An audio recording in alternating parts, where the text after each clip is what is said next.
Welcome back to the Business Roundtable Podcast. Once again, my name is David Carr, your host and owner and founder of Steward Your Business, bringing teams together to accomplish great things. And I have another brand new guest this week that I've known actually for many, many years from my work in environmental consulting, Shane Silsby. Shane, welcome to the Business Roundtable Podcast. Thanks, David. Appreciate your efforts in the industry, and thanks for having me today. Absolutely. So Shane and I go way back, and I love why I wanted to have Shane on the podcast is, we haven't talked too much about the public sector in a lot of the workings of business owners, and Shane has quite a bit of experience. I'm gonna have him share a little bit about his background, but he's written a great book. We're going to highlight here. You're going to learn more about this book, Managing for Meteors, but this idea of how do we help build leadership, preparing the next generation, particularly in the public sector. And, I'm very excited to get into this topic, Shane. So again, welcome. And let's just back up a little bit, Shane, because, before you started at Silsby Strategic Advisors, you have quite a history of both public sector and private sector. And so just, help set the stage for what got you into creating, Silsby Strategic Advisors and where you're at now. Yeah, thanks, David. And thanks again for having me. So most of my experience is in the public sector. I started my career in Michigan, and I worked for the city of Lansing, their capital city. That was too cold, and I went to Arizona, and I worked for the city of Phoenix for about 9 years, and ended up in a couple departments there in leadership roles, and that was too hot, but another capital city. So then I ended up in Southern California, temperature just right, working for the County of Orange as the Public Works Director. And so that was great to have an opportunity to work for the fifth largest city in Phoenix and the sixth largest county in the country, Orange County, and do a lot of things there. And then looking forward to do more things and grow my experience, I started in the private sector around 2020 pandemic area, and worked as a COO for a global engineering firm, and then as a regional strategy lead for a national firm. And then 3 years ago, started my own business to work with clients that I like and treat people the way I think they should be treated, and provide some of that personal expertise.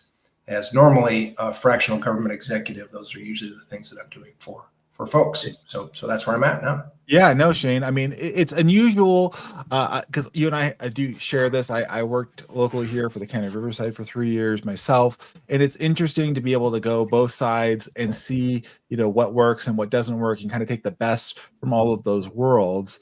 And I think, you're one of the few people that I know doing what you do today with such experience and background, Shane. I think, and so why I want people to lean in on this episode is, Shane has, such a background and history here. And I love, I love your metaphor, this idea of the meteor, managing meteors. If you don't mind, show us your book, Shane, because this is his book. You guys are gonna be able to check it out. We're going to put a link. There it is. Managing for Meteors, preparing local government leaders before the impact, right? That's the idea. Before things go wrong, right? Well, once that event occurs, and the meteor we're talking about are metaphoric meteors, which I define as a major disruption, which doesn't allow usually government executives or leaders to do their primary job and deal with that issue at the same time. They can't do both. So that's how I consider it a major disruption. And the point is, once that disruption happens, it's too late to get prepared. Yes. Right? So we want them to get prepared ahead of time. Yeah, it's so important. I mean, I see things like you said, the meteors hitting left and right, and the damage that comes from that. I mean, and so we don't. Our infrastructure, our government is really important, and if it fails us, we're in trouble. I've quite honestly lived through some of that recently here in Southern California, where we had tremendous, from you talk public works, Shane, where they didn't anticipate major snowfalls and how to get their equipment in the right places and all these things. And so it was a total breakdown in all these agencies working together. And so it's not just one, it's like, we're going to get into this, but like thinking about like the challenges now that, particularly one of the topics I really like that you cover, Shane, is this generational transition that we're seeing and the challenges that governments are facing and the capacity there. So why do we kind of open the conversation is it's not if the meteor is coming, and why does leadership need to evolve for this? It can't just be status or business as usual. It doesn't work for infrastructure or civic planning. Right. The knowledge capital is leaving the workforce much faster than it's being replaced. And in some cases, it's not being replaced at all, especially in leadership positions. We have people advancing much more quickly. And these are, capable, well-intentioned, motivated, smart people that just don't have, the 20 or so years of track record that their predecessors did. And I'm not saying their predecessors were always great leaders. They just had a lot more experience to fall back on. And so we need to accelerate the learning for our new leaders. And the challenge here is that, especially for governments, and I talk about this quite a bit with government agencies, if you do nothing, I don't mean do nothing in the sense of you're not doing your job, but if you don't try to progress or be creative or be effective or efficient, if you are focused on status quo, the fact that the world around you and industry and other government organizations, federal or state, are moving and changing and doing different things, just by that nature of taking a status quo view, you're actually going to fall behind. Mm-hmm. And so what I try to push them to do is to be as effective and efficient as possible. And recently this focus on efficiency has come under attack a little bit with like the Doge mantra and things like that happening in DC. That's not what we're talking about. We're talking about a strategic, comprehensive evaluation of your organization, of your financial approaches. Are you looking at revenues? How do you deliver projects? How do you mitigate risk? All of that in a thought out fashion, and then implementing goals around that. So that's what we're trying to do. I mean, well, I'm seeing. I mean, we're seeing locally here. We're both here in Southern California, Shane. Unfortunately, I hear the stories coming out of mismanagement. People are not looking at things well. Funds are being spent ineffectively. They're not getting, like you said, and so you're losing the trust of the public of like, how are we managing these things? And so it's like you said, you can't do status quo because that's not working. We're not seeing that being effective. Yeah, one of the things that I try to do as we work through the organizations is to set goals, set objectives, key performance indicators to help them achieve milestones. And by doing that, you can help improve your credibility of your organization or community and help to rebuild trust.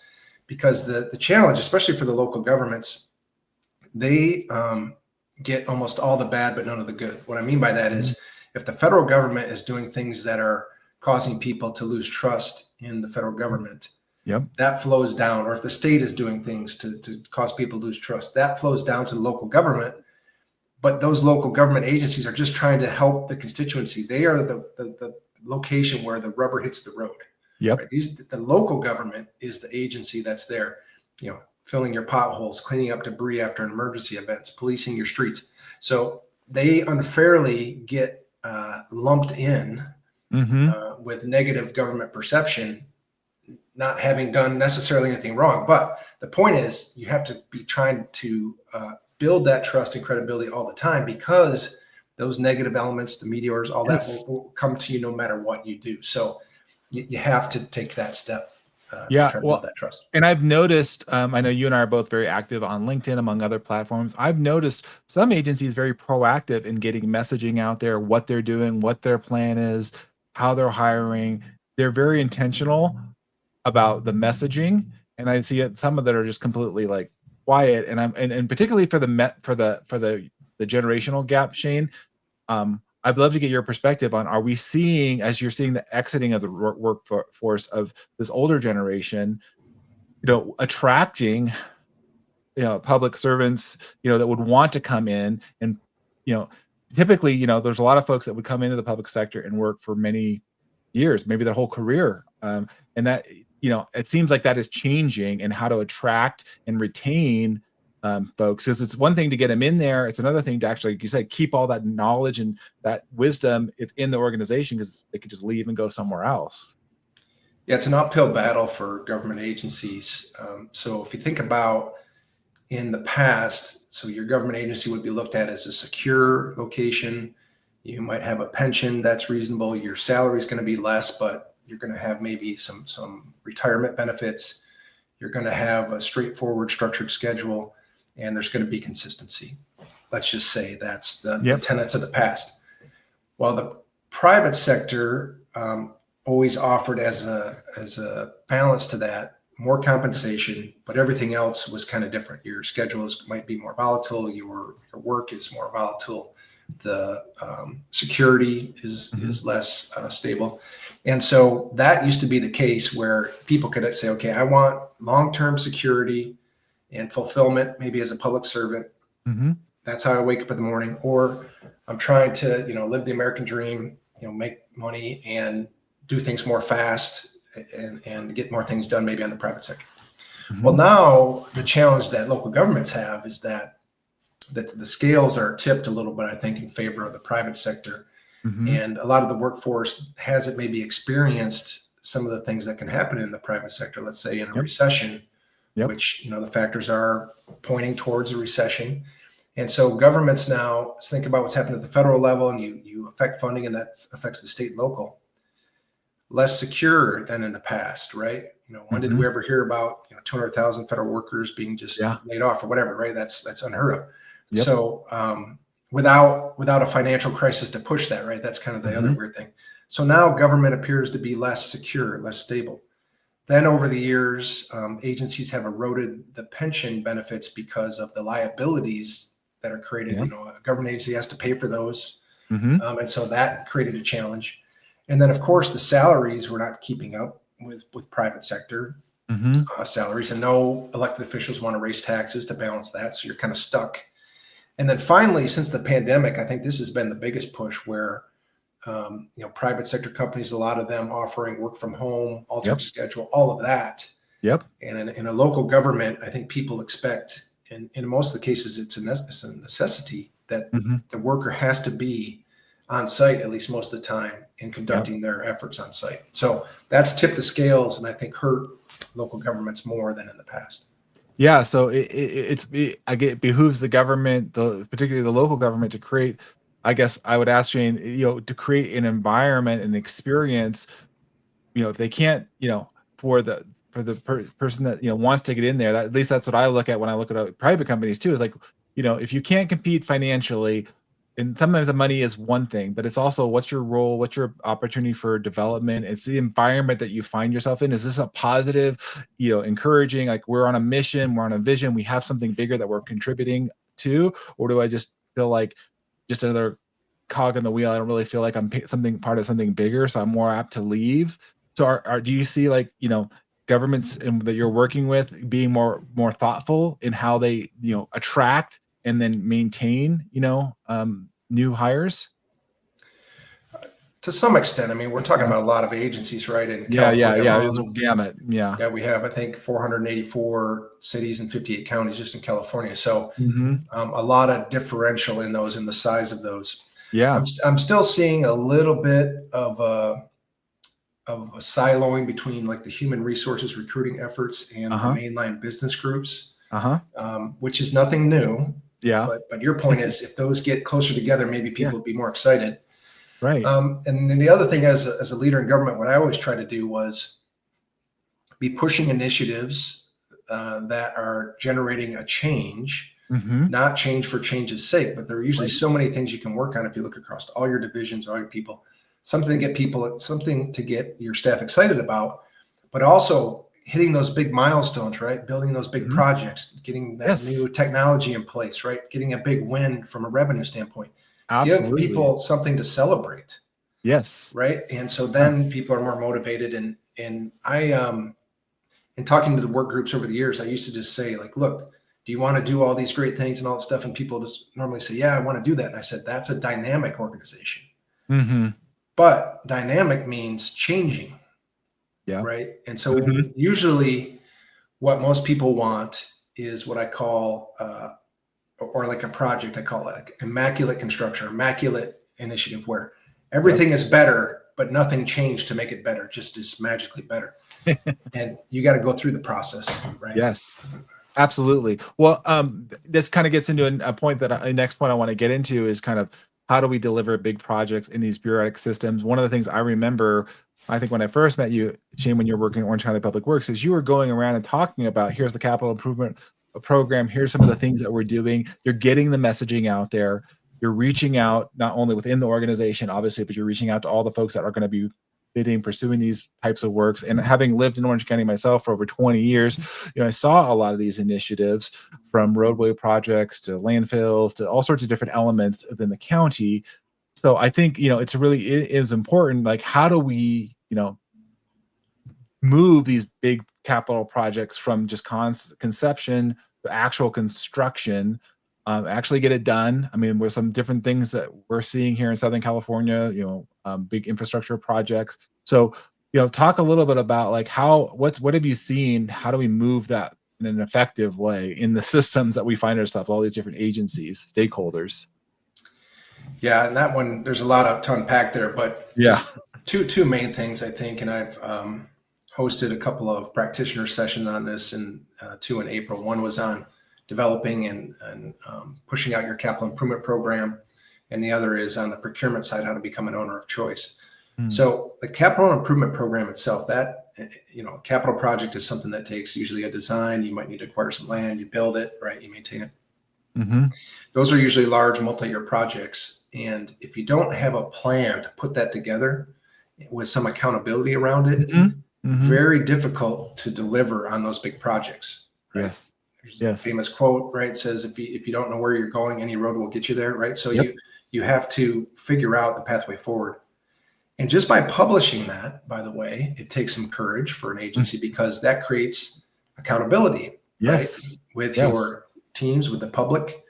But that accountability puts a little bit of pressure in place, and we want some pressure to drive performance, but we don't want stress, but we want some pressure. And then people understand, like, okay, this is the goal I'm trying to achieve. And then you as a leader, and you might help folks with this, David, in your business, but how do you package that up so your teams understand the why and the what and the how, right? And then set your annual goals around that. That's how you get the big things done, right? You break it up into pieces.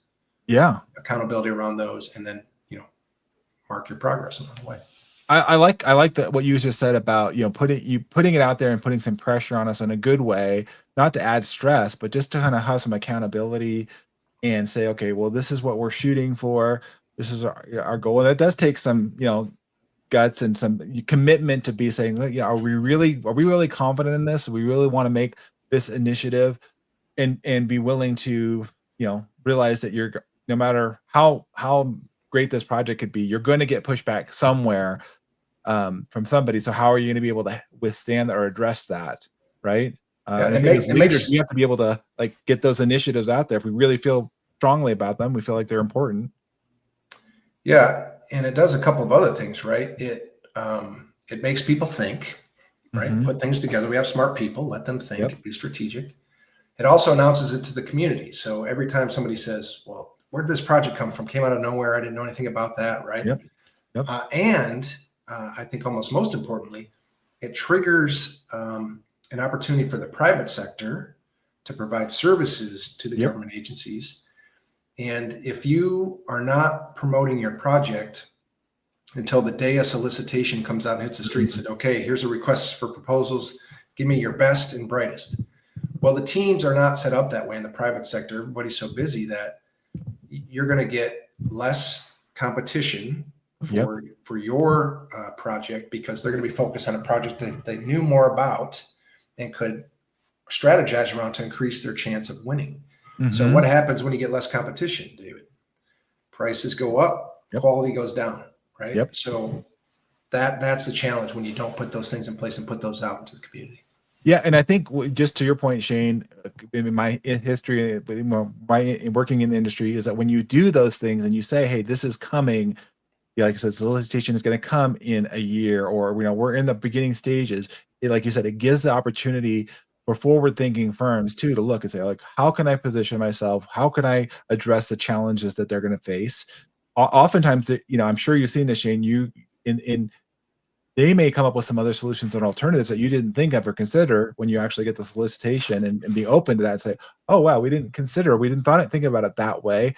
Great. If you come up with some new innovative ways that we can actually improve the project, but by giving for getting firms to think about this. And oftentimes, because I've worked on these big types of projects, Shane, it's these firms, it's not one firm that, like I said, they have to collaborate. They too have to figure out, who do I get to meet on my team that knows this, that, and the other, and to build that coalition together so they can be as effective as possible. Because like you said, I've seen, Shane, where we've solicitors have come and we're like, there's no way we can respond effectively in the time and show well, and we're just not going to pursue it. And so you want to have a good feeling, like, I've really got a shot at this and I can really make a difference. Otherwise, I'm just going through the motions. Yeah, that happens all the time. We call that a no-go in the private sector, right? Mm-hmm. You decide, are you going to go for this or you're not going to go for this no-go? And what happens is, a lot of firms, if something comes out, even if it's a great project, if they weren't able to pre-plan, pre-position for that, then they automatically no-go that. Right. I don't think that's a great strategy all the time, but I understand why people do it. Mm-hmm. On the flip side, when you're putting together a capital improvement program, we also need to protect the public agency folks from losing credibility, right? So they're going to take a risk. We don't want them to lose credibility. So how do we mitigate that? Yep. Well, two things that you need to focus on when you're putting together this program is looking at fiscally constraining it. That means looking out further. How much revenues do you have? Take your expenses off. How much can you afford to design or build in a given year? One. Number two is to resource balance that. So I think a lot of agencies do the first one. They figure out, okay, what can we afford? And they try to plan that out over multiple years. But not a lot of agencies resource balance it. And the resource balancing is, how many projects can we actually do in that year? Yes. Successfully, right? That's a great one. Yeah, Shane. I mean, that goes for the private sector too. It's like, well, I just want to make X more revenue, but what does it take? I was just talking to another business growth specialist on this earlier today. He's in England, but same issues are faced in the sense of, you're not thinking all the different layers that hit from operations to all the different elements that are going to be hit by when you bring this in, like you said. And I think private business owners do the same thing. They don't count the cost that's involved.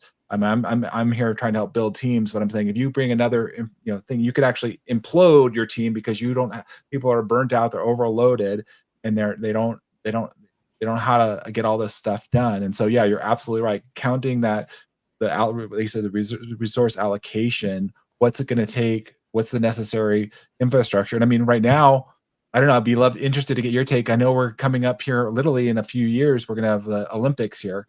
And so, like, that's a huge deal, right? In Southern California.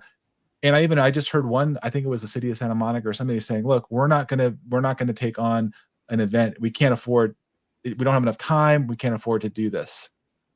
Yeah. I think they did an analysis that said, if they didn't spend all of the money to prepare for the event, they would get kind of a halo effect from people being in the LA area, and that would drive more revenue than, if they actually held the event and drove people to that jurisdiction. So these are all decisions to make. I think sometimes with the Olympics, and one of the challenges I think with LA 28 is this mantra of, we're not going to build any new infrastructure or venues. That was kind of the talking point. It's difficult to get smaller cities to invest millions of dollars for everything to be temporary, just to get people to drive through their city. If you have legacy improvements that you're going to be making, now you can benefit from the Olympics long after they're gone. So, I understand why they did it, to maybe try to win the bid, but I think it makes a challenge for some cities. Yeah. Well, and I mean, many of these projects too, it's one thing to work with one agency, like you mentioned earlier, but I mean, I've done a lot of transportation projects over the years. So, you have, it's not just the county, it's Caltrans, for example, they got to be involved. And so it's like, you have also competing even priorities sometimes, and like, hey, what we want to get done, or how we want to do this. And so, and I've seen the private sector get stuck in the middle sometimes on that. I was working on a project chain where it was like, it was a bridge project that was overgoing a flood control area, and the city had different perspectives. Also, resource agency had a different perspective on all this, and it's like grinding, to a halt. Everybody does, and everyone kind of gets siloed and just kind of picks on their little thing, and it's like, we're not winning together. Right. Yeah, a lot of pressures on leaders in local governments, right? You have reduced revenues, you've got staff turnover, you've got expenses going up. And so I think a lot of times people get focused heads down. What do I just need to do today to get through today or the next month or whatever? And they don't always look outside. Not their fault, just might be the way their day is organized. What's my neighbor doing? My neighbor city, can we collaborate more with them? What's happening? So that's where I come in, and maybe you too, David, is I try to offer the heads up perspective. Yes. Like, you don't know this, but your neighbor that you would join with for your city is doing this, and that could help you, or vice versa, or you should know about it, right? So yes, I think even though we have more access, you and I are talking remotely right now, we have more ways to access each other. I think because of that, though, people have become maybe a little bit more siloed in that I'll just log in, or I'll just send an email, or whatever it is. Nothing wrong with that until it reduces the communication to a level of losing context and priority and collegiality. Yeah. And it takes folks like yourself, Shane, and I get it. Not everybody is necessarily what I call future oriented in their thinking. Some people are literally just programmed for the today, getting things done, and we need both.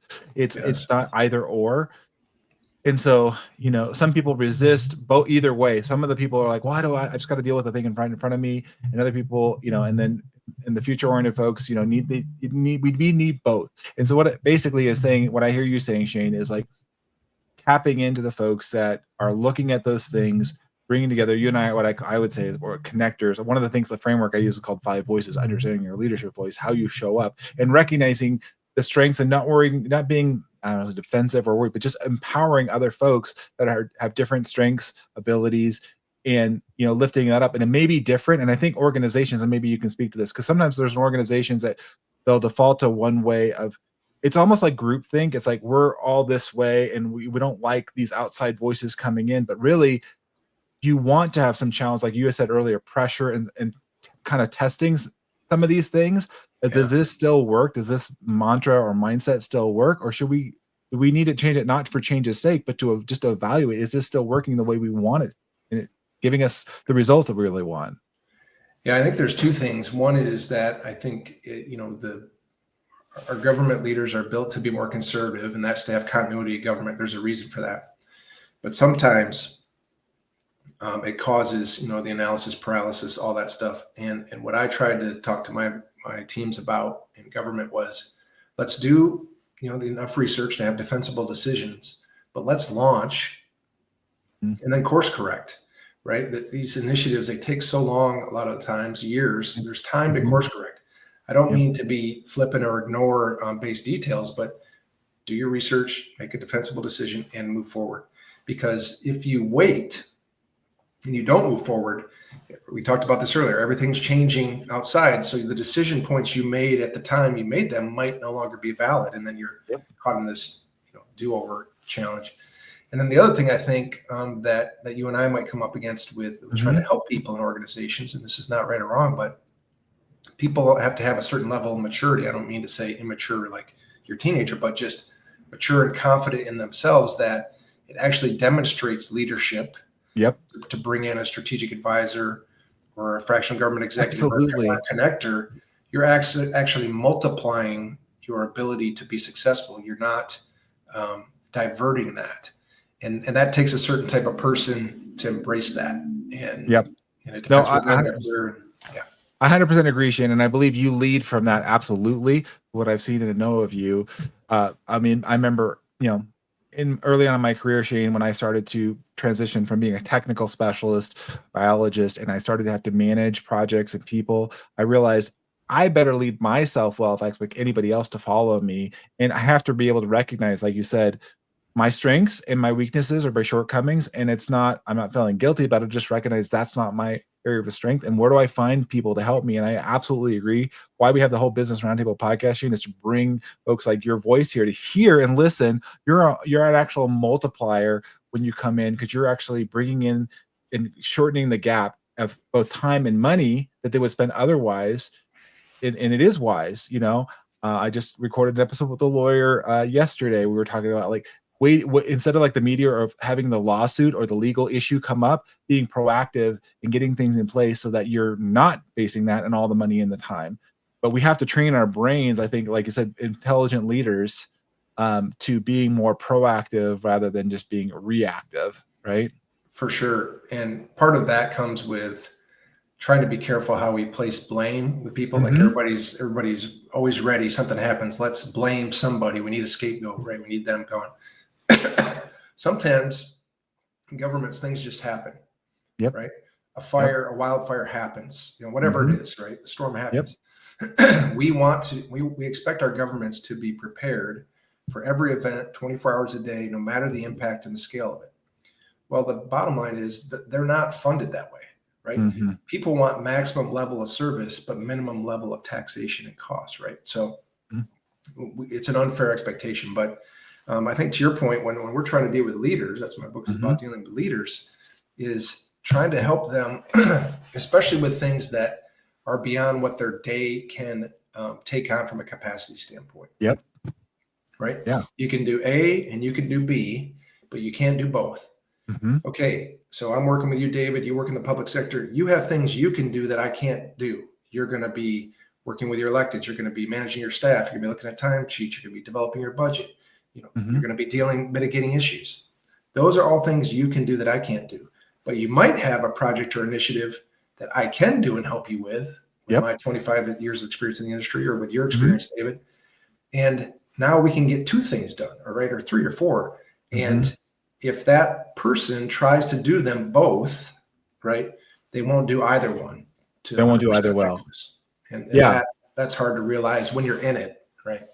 That's absolutely. Well, one of the topics I want to get to before in the podcast, we talked about this before recording, again, where I feel like you can help them, is building future ready public and private teams in getting the right funding, going after the right funding, right? How do we get that practical strategies here that we can get that funding out there, get the teams in place? And I know you had quite a bit of experience in procuring funding, so these are things that you could, I think, could help them. Well, you've worked with, I think, over 100 cities on the Infrastructure Investment and Jobs Act, for example, and so like having them get ready for maybe use federal discretionary funds, or obviously we're right now in a place of transition within our government and funding. And so maybe you can speak a little bit to that, Shane. Sure. It's an important issue, I think, because if our local governments are not looking outside the walls of their own city hall or their budget, they're losing out on resources that should be coming back. So first thing is, have your capital improvement plan, up to date, strategic, resource balance, fiscally constrained, like we talked about before.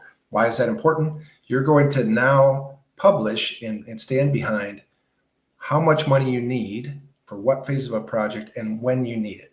Okay. For what, how much, and when. And that's very important to target federal dollars, right? Because grant programs come and go, federal formulaic dollars flow in different times of the year. So you need to know how to position those.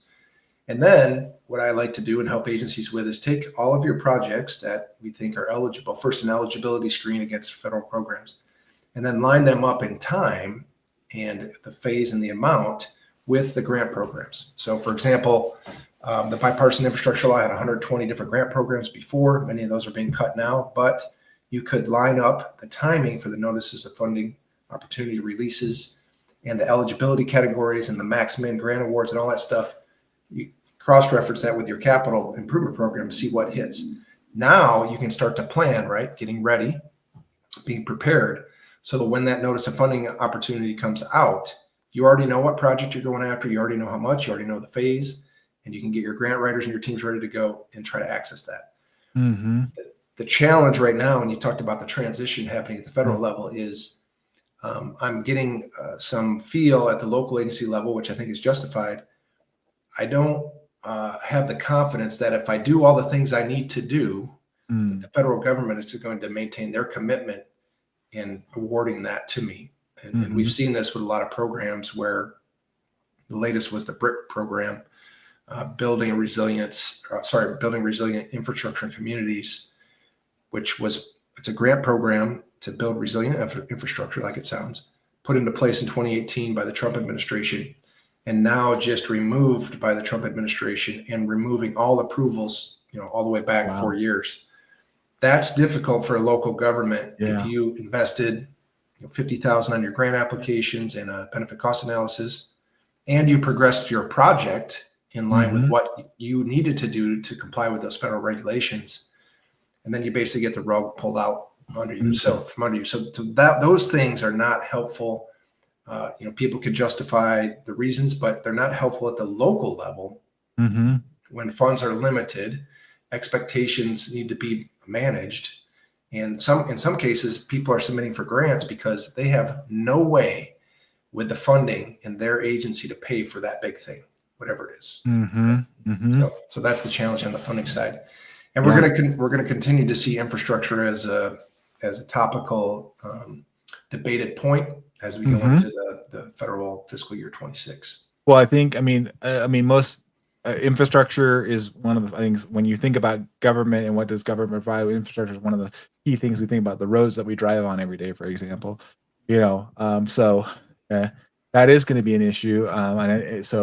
It's hearing this and knowing like how do you prepare, and so as we're getting close to the end of the podcast, we can go definitely. There's a lot more things here, Shane, but what last kind of topic I want to touch on here is just really, with these challenges, how, as I mentioned earlier, how do we continue to work together with both what I call cross-section leadership, bringing what do private firms need to know about working with government, where we're at right now? How can we help, strengthen that, support that, the initiatives that you're doing? I know I work with private clients, but how do we continue to be proactive in building kind of that public-private teams, in your opinion?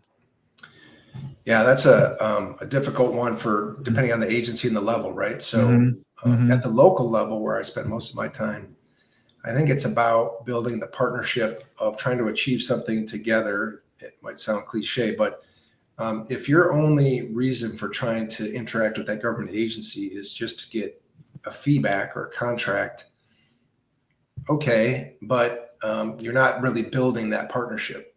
But if your goal from, let's say, the private sector is, I want to go in and build this project or work on that initiative because I'm passionate about that thing, you're going to do a better job. The government agency is going to receive better service, and together you're going to achieve a higher goal. But one of the challenges we talked about siloing and all those things before, is many agencies are reducing their communication levels, not increasing it from the teams that have the details that the private sector needs to know about in order to be good partners. So I think both sides have room for improvement. Yeah. Both sides have some successful elements now, but it's this constant push.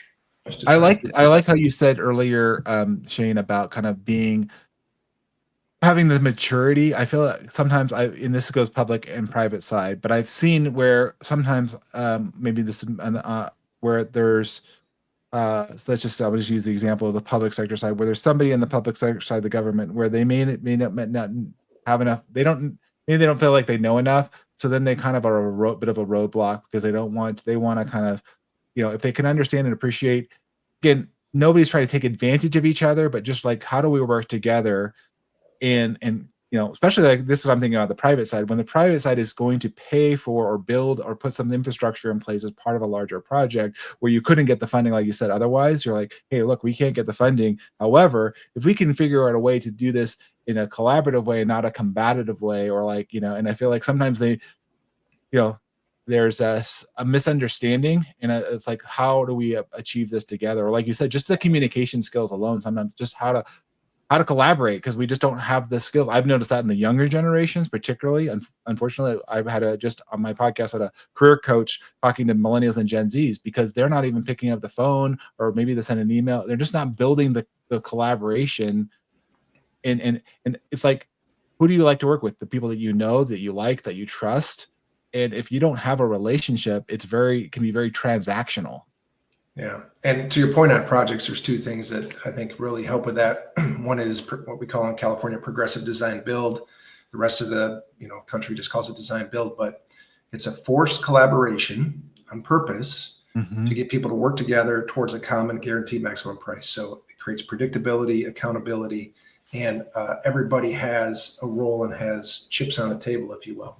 Mm-hmm. The other can be a public-private partnership, a formalized one, where there's a cap price where the private entity is taking some risk and the public entity is taking some risk and paying for the financing. So anytime you have shared risk and you're increasing predictability, that's going to force collaboration, which to your point then helps both parties kind of perform better.